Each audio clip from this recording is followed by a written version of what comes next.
All right, so here we are in Acts chapter 18, and here's a quick review of what we learned last week in Acts chapter 17. Paul is alone in the city of Athens, Greece. He tours the city, he sees all the statues and the idols that people are worshiping, and it drives him crazy, so much that he's willing to speak out in the marketplace in public. So he already had met with the Jewish people there, but now he's also speaking in the marketplace. And some people who hear him say, I'm interested enough, I want you to speak to my friends. We have a philosophy roundtable meeting. Why don't you come and speak there? And so he did. He came and he presented the truth about who God is to the philosophy roundtable there on the Areopagus in Athens. The way he did that was by referencing a pedestal with no statue on top of it, and the pedestal says, "To the unknown God, lay your offerings here." And so Paul says, you guys are worshiping what you don't even know. I know the God that you do not know, so that's how I'm going to speak to you today.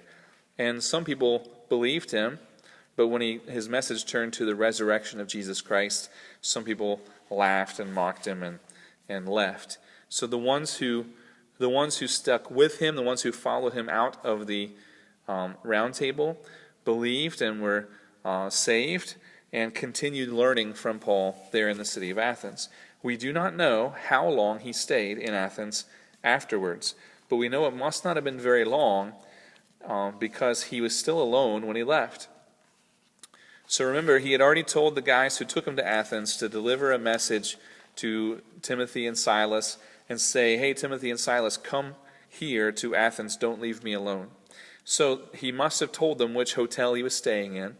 And so here's what Paul does. Before he leaves town, he leaves a message at the concierge desk of the hotel where he had been staying.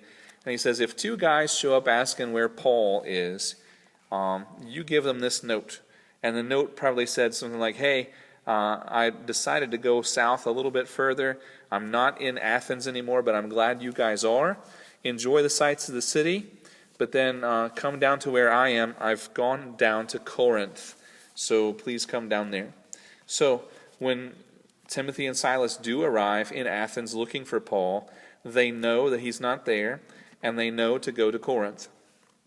So let's start together in Acts chapter 18, starting at verse 1. After this, Paul left Athens and went to Corinth, and he found a Jew named Aquila, a native of Pontus, recently come from Italy with his wife Priscilla, because Claudius had commanded all the Jews to leave Rome. And he went to see them, and because he was of the same trade, he stayed with them and worked, for they were tent makers by trade. And he reasoned in the synagogue every Sabbath, and he tried to persuade Jews and Greeks. So time out, we'll stop right there for a second. So he goes to Corinth, and he looks around for where the Jewish people are. His habit is he goes to the Jewish synagogue first and teaches and preaches about how Jesus is the Jewish Messiah, and we should believe now in the new covenant through Jesus' blood. So before he can go to the Jewish synagogue meeting, he has to find out where it is. The cities don't necessarily publish maps and say, here's all the different churches in our town, choose one and go to it. So you got to ask around. So he starts asking, is there any Jewish people here in the city of Corinth? Where does the Jewish people meet on Saturday to worship? And so as he's asking around for Jewish people, he happens to run into this guy named Aquila. Aquila is a very nice guy, and he finds out by talking to him that Aquila has recently been living and doing business in Rome, in Italy. And Rome is a place that Paul is really interested in. He wants to go to Rome eventually, but he's never been there. He wants to go to Rome to maybe preach to Caesar about Jesus. He thinks that if the emperor of the Roman Empire gets saved, then a lot more people will follow suit. Well, a lot more people will get saved because the Roman emperor did as well. So he's interested in hearing all about Rome from Aquila. He meets Aquila. Aquila takes him home to meet his wife Priscilla, and they live just above a tent maker shop. And it's their tent maker shop. They work all day long, except for the Sabbath day. They work almost all day long, day and night, trying to weave enough fabrics to be like used for a tent. So that a tent maker doesn't mean somebody who comes along and puts the poles in the ground and drives the stakes in the ground and sets up a tent and puts tables and chairs under it so you can have a fancy wedding. That's not what a tent maker was back then. A tent maker is the person who actually sits at a loom and weaves the fabric, the canvas that becomes the tent. So there are lots of people who use looms and lots of people who make fabric. But the fabric that is used in a tent is thicker fabric and more coarse, and it's harder to work with. The hardest kind of loom use is the kind where you're making canvas. And so it's a hard process. After you get it all weaved, then you've got to take it out and you've got to actually rub wax on it, and you've got to tan it, and you've got to lay it out in the sun. There's like a lot of process here. And it's a two-man operation. It's Priscilla and Aquila. And when Paul learns about them, that they're Jewish, and when Paul preaches to them about Jesus, just the two of them, he just talks to the two of them about Jesus and they get saved. They say, "Oh, I'm so glad that you told us about Jesus. We're Jesus followers now, and what can we do for you?" And Paul says, "Tell me where the Jews meet together. I want to tell more Jewish people about Jesus." So they point him in the right direction for where to come on Saturday to worship with the Jews, to the synagogue. But they do more than that. They say, "Paul, why don't you stay in our house? We have extra space. Like, don't waste your money on a hotel. You stay with us. We'll feed you." And Paul says, "You know what? I don't want to stay and be a burden to you, but I am a tent maker. I see that you guys have a great tent making shop. Maybe I can chip in. Maybe I can work some hours at your shop." And they're, of course, overjoyed to have some help that they don't have to pay. They don't have to pay this person. They were just going to let him stay at their house, and they were going to feed him for free. But now he's going to work for them too. That's awesome. So Paul, in this case, is, I guess you could say, he's a bivocational preacher. He's a pastor who also does something else. Many of my friends in the ministry are also bivocational. There's nothing wrong with that. At different points in your ministry, God's going to bless you with different roles to play. Some churches have one pastor, and he's an insurance salesman by day and a pastor by night and on Sundays. And there's nothing wrong with that. People can be reached, the gospel can be preached, and your church can be very healthy, even if your pastor doesn't work full-time as a pastor. However, there are some churches, many churches, where they hire somebody and they say, "You're our pastor, I don't want you to do anything else besides just taking care of the church of our congregation." And so there are full-time pastors as well. At different points in my ministry, I've been a full-time pastor. Presently, I'm a part-time pastor because I'm also a school teacher. But the school I'm teaching in is a Christian school, so I like to look at it as a ministry anyway. So I'm in full-time Christian ministry. It's just that I work 40 hours a week at a school. I work however many hours at church I work as well. And so I'm part-time ministry at the church, I guess you could say. So here's Paul. He's going to settle down in the city of Corinth for a while. He's found some really good friends. He's got himself working in a tent-making shop, using his hands again. And week after week, he's going to the synagogue on Sabbath day to try to teach about Jesus. Verse number 5. After a few weeks of him doing this, verse number 5, when Silas and Timothy arrived from Macedonia, well, that's where they had been, up there in Berea. So when they arrived from Macedonia, Paul was occupied with the word, and he was testifying to the Jews that the Christ was Jesus. So what happens when what happens when Silas and Timothy arrive? Well, they find him in like the third or fourth week of his appearances there in the Jewish synagogue. They find him already busy teaching them the word about Jesus, teaching them about the Messiah, teaching them about Jesus. So he's been busy this whole time. They found him occupied with the word. They didn't find him in the tent maker shop, although he'd been working there part-time, right?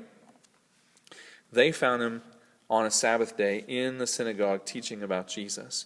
Verse number 6, and when they, that's the Jewish leaders in that city, when they opposed and reviled him, he shook out his garments and said to them, "Your blood be on your own heads. I am innocent. From now on, I will go to the Gentiles." So there's something to be learned here too. He's done this in a couple other cities. He wants to reach his first audience. And when he finds that he's beating a dead horse, when he finds that the people who are going to believe have believed, but the ones who aren't going to believe still aren't, no matter how many times I come back, no matter how many different ways I say it, their heart is set against the gospel message. So what he does is he just moves on. He tells them, okay, you won't see me here anymore. I'm not coming to the Jewish synagogue to teach this anymore. I've been here for 3 or 4 weeks already, and you've heard my message. By not accepting my message, you are declaring that you're saying no to Jesus. And I mean, that's your problem, not mine. I was faithful to tell you, you were not faithful to believe. And so I'm leaving. And so he tries a different tactic, and he tries to reach a different group of people. So if you're witnessing to someone and they continue to say no, and they get hostile about it, and they say, "Get off of my porch," or "I'm going to blow your brains out," or whatever, it's time to leave. Like, don't stay. Don't continue harassing them. You've planted the seed. It'll be someone else some other time who will water that seed with more truth about Jesus. And then eventually there will be the harvest, right? If that person's going to get saved, it might not be you on that day who gets them saved. But you've done your job. You've told them. Okay? So Paul decides to move on. And look what he does. It's pretty cool. He moves right next door. So he leaves the Jewish synagogue and he goes to the house right next door to the synagogue. He told them, "I'm not coming back here anymore." But he's going to witness to people within earshot of the people who said no. He's going to go right next door and kind of make that his home base of operation for a while.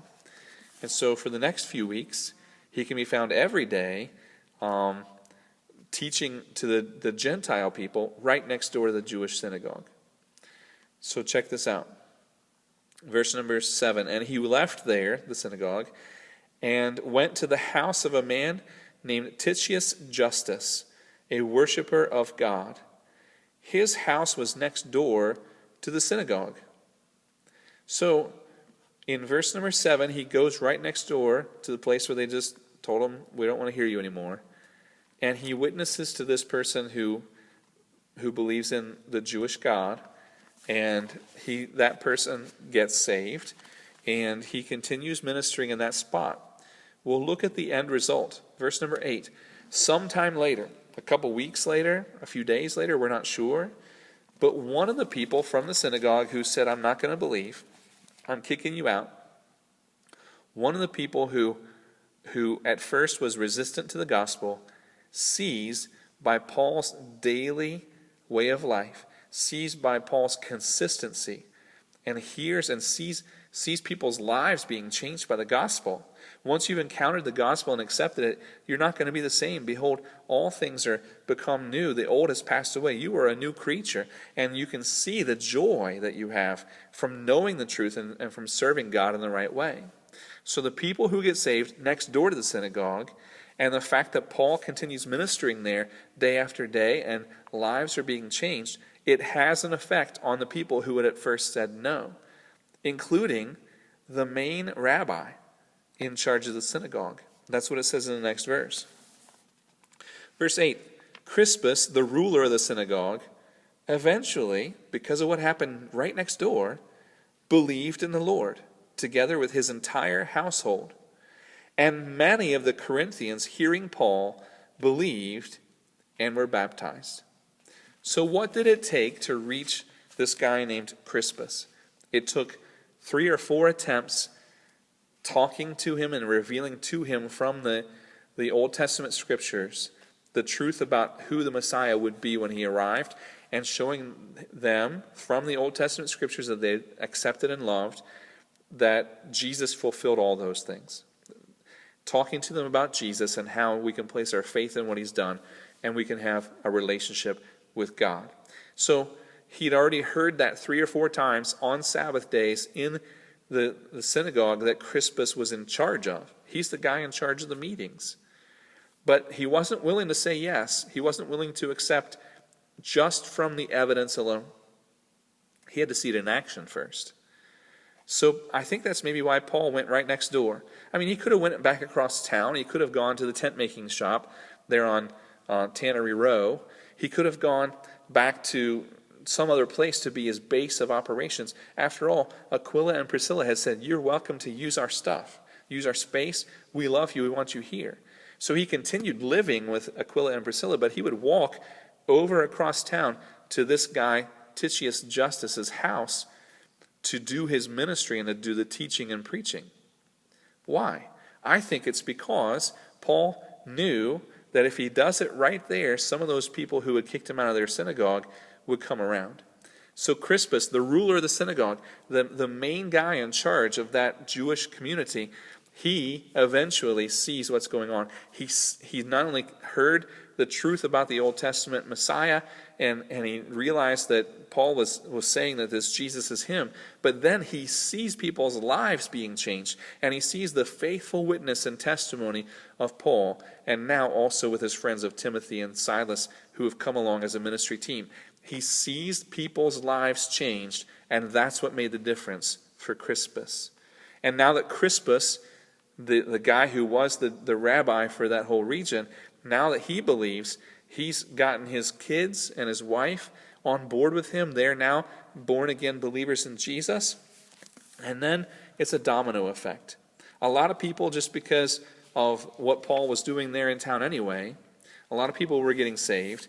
But now that Crispus has turned from a Jewish rabbi into a follower of Christ, now it's like greater influence, and more people are coming to know the truth.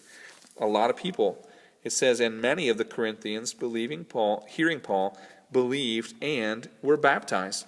The baptism there is just saying that I want to be publicly known as somebody who follows Christ. I want to be known as a Christian now, not as whatever I was before. And so look at verse 9. Because there had been such great victory here. Verse 9, and the Lord said to Paul one night in a vision, do not be afraid, but go on speaking and do not be silent. For I am with you, and no one will attack you to harm you, for I have many in this city who are my people. And he stayed 1 year and 6 months teaching the word of God among them. Paul gets to start a church, and he gets to stay and help the people to grow and really invest his time into the pastoral leadership of the church. Like he gets, for the first time in his missionary journey, he gets to park it and just kind of enjoy the fruit of his labor. He's not having to run out of town to avoid being stoned. He's not having to run out of town to avoid a riot. His friends aren't being arrested for housing him. For once, he gets to stay. And God told him in advance, you get to stay here for a while. So let's enjoy this time in your ministry. Let's work really hard to do as much as we can in the city to reach everybody for the gospel and to grow the church. Grow them numerically, grow them spiritually, grow them in leadership. So he stayed for 18 months. That's awesome. That's awesome. So all good things must come to an end. So here, his time in Corinth is also going to eventually end. And here's what happens. The Jewish leadership from other cities, or maybe it's the Jewish leadership who was sent to replace Crispus, who now has become a Christian. So the Jews, in verse 12, they make a united attack. Look what it says. But when Gallio was the proconsul of Achaia, the Jews made a united attack on Paul and brought him before a tribunal. Now, the Romans are in charge of the region, and it's the Roman Empire. So if you want something done, if you want to kill somebody and you want to do it by the letter of the law, you've got to stand before a Roman court. And a Roman court always has 3 judges, sometimes 7. So here we got 3 judges sitting in this tribunal. That's what the word tribune means, 3. So he's in the tribunal, and they bring Paul up on charges. The charges are he's teaching things that are not Jewish. And we want to do away with them as a result. Well, the Roman proconsul here, the Roman people who are in charge of this tribunal, the judges for this panel, they don't care about that at all. They think, in fact, it's a waste of their time. They can't believe that they have to sit there and hear this trial about the inner workings of this little debate about words and this debate about people who are in the Jewish religion. This Jewish Jesus that now has changed things somehow, they don't care at all. It doesn't matter to them a bit. So let's read this paragraph as well. It says in verse 12, "But when Gallio was proconsul of Achaia, the Jews made a united attack on Paul and brought him before the tribunal, saying, 'This man is persuading people to worship God contrary to the Old Testament Jewish law.'" Verse 14, "But when Paul was about to open his mouth," Paul's getting ready to speak in his own defense, and I'm sure he's going to paint a great picture of the history of the Jewish people and how Jesus is the Messiah, and we ought to be on the right side of this. Like, he's probably going to start preaching. But the main judge says, y'all, listen up. Verse 14, "But when Paul was about to open his mouth, Gallio said to the Jews, 'If it were a matter of wrongdoing or vicious crime, O Jews, I would have reason to accept your complaint. But since it is a matter of questions about words and names and your own law, see to it yourselves. I refuse to be a judge of these things.' And he drove them from the courthouse, from the tribunal. And then the Roman guards, the soldiers who were there in charge of keeping the peace inside and outside of the courtroom, and they all seized Sosthenes, who was the ruler of the synagogue, and they beat the ruler of the synagogue in front of the judges, but the main judge didn't pay any attention to this. He turned around backwards and was talking to his aides and ordering a ham sandwich. You see, he turned his aside eye. He knew that they were beating him up because this guy was wasting the Romans' time, wasting their time with silly questions about the Jewish religion that they don't care about. So who was the guy who replaced the guy who got saved? Well, there was a guy named Crispus who was the main guy in charge of that synagogue there in Corinth. Crispus gets saved, and then we know the guy who was either sent or who rose in ascendancy to the main position there in the Jewish synagogue. His name is Sosthenes. So his name is recorded in Scripture too. He gets a beating from the Romans because he tried to trap Paul tried to get him arrested so that they could stone him to death. And these Roman guards, these Roman judges didn't care about that at all. So there's a little bit of harassment going on here. And then that's the end of his time in Corinth. So that's the end of our lesson today as well. I hope you learned something. We should try many different approaches to reach people for the gospel, but some people just aren't going to be reached by you, no matter what approach you take. If you'll go next door and really reach somebody else and allow the person you were trying to reach to see people's lives changed by the gospel, then sometimes it will result in them softening their hardened hearts, and they might see their need for salvation as well. That's what happened here, right? And I think it's pretty cool that as Paul decided to settle down and to extend his stay in Corinth and work in the tent-making shop and really invest his time, God gave him the assurance that he needed. You're not going to have to be lowered over the wall in a basket to escape from this city. You're going to be here for a good long time.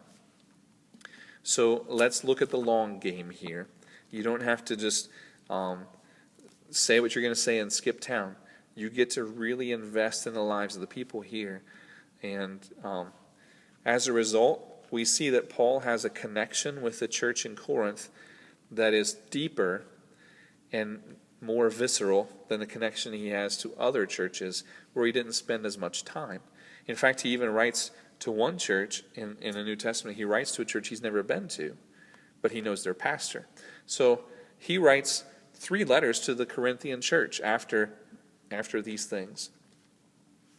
After the missionary journeys are done, he writes to the Corinthians who he knows and loves, because he'd spent 18 months with them.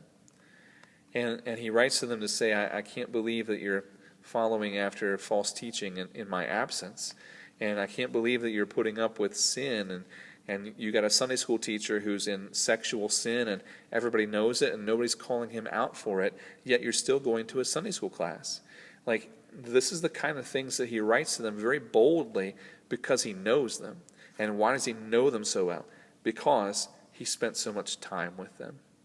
Wherever it is that God has landed you, and he's landed you among other believers, in your local church, you have the opportunity to really build into people's lives if you'll just spend time with them, if you fellowship with them, if you get to know them, spend quality time with them. Do you know, by the way, it's not Christian fellowship if you just get together and cook hot dogs and play games. That's just socialization. What Christian fellowship is when you get together and you eat hot dogs, play games, and talk about Jesus. It does no good. It doesn't draw you closer together in the meaningful way that is necessary for ministry if you don't get around to discussing the things of God. So this is why you should, if you're going to get together to play cornhole and have a cookout, you should at some point, your conversation should turn to what God has done for you recently and how can I pray for you in the days to come.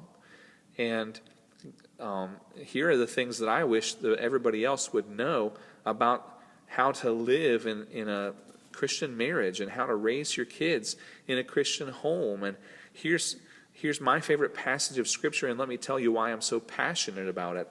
These kind of things are what is necessary in Christian fellowship.